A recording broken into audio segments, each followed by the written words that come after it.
क्योंकि मैं खुद भी इससे पहले 4-5 महीने पहले जब ज्यादा इजराइल बमबारी कर रहा था फिलिस्तीन के ऊपर, तो मैंने खुद भी एहतजाज किया हूं, बैनर लेकर एहतजाज किया हूं। जमहूरी हक जो हमको दिया गया हमने एहतजाज किया, उसने भी एहतजाज किया, तो हमारे पे क्यों गुनाह दाखिल नहीं किया गया और आज उस पे क्यों? आज और हिंदू तंजीम जो है वो भी यही बोले कि तुमको भ्रष्टाचार भामरे से कोई अच्छी इच्छा कर सकते क्या? उनकी जबान से मीठे बोल की हमने कभी अपेक्षा की नहीं। पहले भी उन्होंने कोरोना के वक्त जहर उगला, आज भी जहर उगल रहे, तो हमें तो ना उनसे कभी अच्छी उम्मीद थी। मैं मानता हूं दुनिया का वो हर मुसलमान, दुनिया का, विश्व का हर मुसलमान फिलिस्तीन के मुसलमान भाइयों के लिए, मस्जिद अक्सा के लिए उसके अंदर दिल में जगह है, और वो हमारा मस्जिद अक्सा हमारे लिए बहुत पवित्र मुकाम है। और इसके लिए अगर फिलिस्तीन के मुसलमानों पर अगर इस तरीके का जुल्म जास्ती अगर होगी, तो हर मुसलमान को उसके शिद्दत से उसको बहुत ठेस पहुंची है और उसके जज्बात है।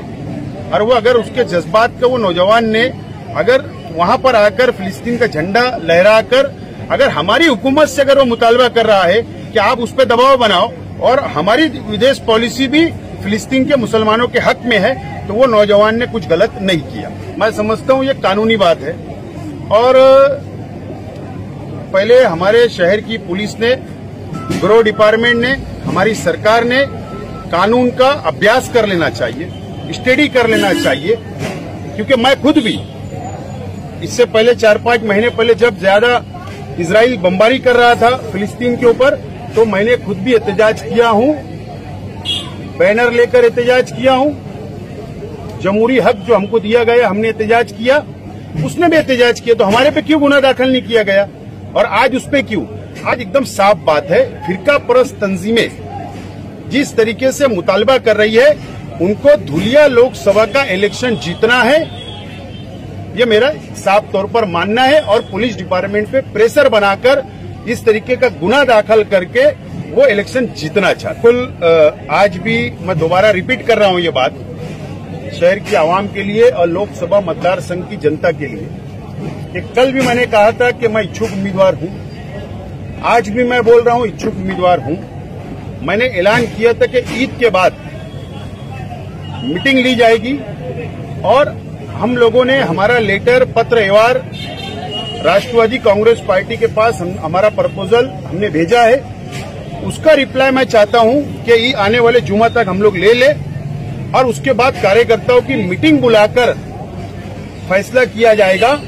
अगर ऊपर हमारी जो बात होगी उसके ऊपर हम कार्यकर्ताओं में चर्चा करेंगे, और अगर बात हमारी मान ली जाएगी तो फिर कार्यकर्ता जो बोलेगे वो फैसला किया जाएगा। लेकिन आज भी मैं उम्मीदवार हूं। आघाड़ी का जो उम्मीदवार अभी डिक्लेयर कर दिया गया है,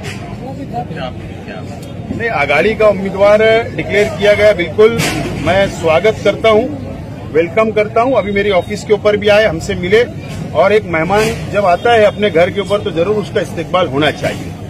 नंबर 1, आज यहां मेरी कोई उनसे सियासी बात नहीं हुई, आप लोग भी थे सामने, लेकिन जो उम्मीदवार दिया गया कांग्रेस पार्टी से है, पहले उन्होंने अपने घर की लड़ाई को खत्म करना चाहिए। ये लड़ाई बागलान से लेकर सिंधखेड़ा तक पहुंची है। इसका मतलब पूरे मतदार संघ के अंदर कांग्रेस की आपसी लड़ाई सड़कों पर आ गई है, रास्तों पर आ गई है। पहले वो खत्म होना चाहिए, और नहीं तो ये इलेक्शन में महाविकास आघाड़ी के लिए अच्छे संदेश नहीं है। और हिंदू तंजीम जो है वो भी यही बोले कि तुमको भ्रष्टाचार भामरे से कोई अच्छी इच्छा कर सकते क्या? उनकी जबान से मीठे बोल की हमने कभी अपेक्षा की नहीं। पहले भी उन्होंने कोरोना के वक्त जहर उगला, आज भी जहर उगल रहे, तो हमें तो ना उनसे कभी अच्छी उम्मीद थी, कभी ना अच्छी उम्मीद थी और ना है। एकदम साफ बात है। डॉक्टर सुभाष भामरे साहब की जब उम्मीदवारी डिक्लेयर हुई तो उनके खिलाफ भी बैनरबाजी हुई, उनकी भी जमीन खसक चुकी है, जनता उनको हराने के लिए बिल्कुल तैयार बैठी है।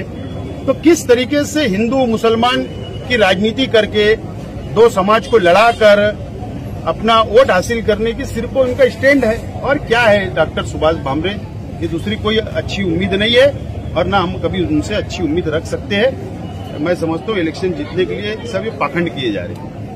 अब्दुल रहमान साहब का टिकट डिक्लेयर होने 10 दिन हो गए। मेरा आप लोगों से सवाल है, मीडिया के लोगों से, आपसे उन्होंने मुलाकात की क्या? या मालेगांव शहर के अंदर एक खबर बताइए कि वो शहर का दौरा करके गए। उनको कोई इंटरेस्ट नहीं है। मैं एकदम साफ तौर पर बोल रहा हूं। आईपीएस है, उनका वक्त था, सर्विस थी, सर्विस किए, अब वो राजनीति के अंदर कदम रखे। सबको अधिकार है, उससे मुझे कुछ बोलना नहीं है, लेकिन उनका कोई भी वजूद ये धुलिया लोकसभा में नहीं है और बिना कारण उन्होंने उम्मीदवारी लेकर, मैं समझता हूं, सिर्फ अपना वक्त जाय कर रहे हैं और यहाँ के लोकसभा के जनता को परेशान करने के लिए वो आए हुए हैं। इससे ज्यादा मुझे उन ताल्लुक से कुछ बोलना नहीं। उसका फायदा बीजेपी को हो जाएगा ऐसा? देखो, तो आपने कहा कि भाई मुस्लिम उम्मीदवार है, होना चाहिए।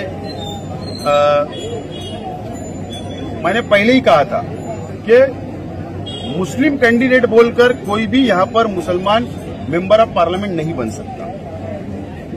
उसको हिंदू, मुसलमान, सिख, ईसाई, दलित भाई, आदिवासी भाई, ये सब लोगों की वोट चाहिए। और मैं खुद भी कई दिनों से आपके जरिए शहर की आवाम को ये बात का ऐलान किया था कि मैं उम्मीदवार हूं और आज भी। अगर वाकई हमारे शहर के मुस्लिम लीडरान या धुलिया शहर के मुस्लिम लीडरान या हमारे दलित भाई, अगर वो संविधान उनको और हमको मिलकर बचाना है, जो इस देश के घटना और संविधान को जो हिंदू भाई मानता है, अगर उनको संविधान बचाना है, तो मेरी यही रिक्वेस्ट है कि हमारे तमाम ही लोगों ने अगर मुझको कहा कि हम एक मत से, एक राय से शेख आसिफ को उम्मीदवार बनाना चाहते, तो जरूर मैं उसके ऊपर सोच विचार करने के लिए तैयार हूँ। डायमंड कारपेट, हमारे वहाँ कारपेट, ग्रास, हेडलोन, रेलवे वाला कारपेट होलसेल रेट में दिया जाता है। हमारा पता याद रखें, मुस्तफा बंगार बाजार, डायमंड कारपेट।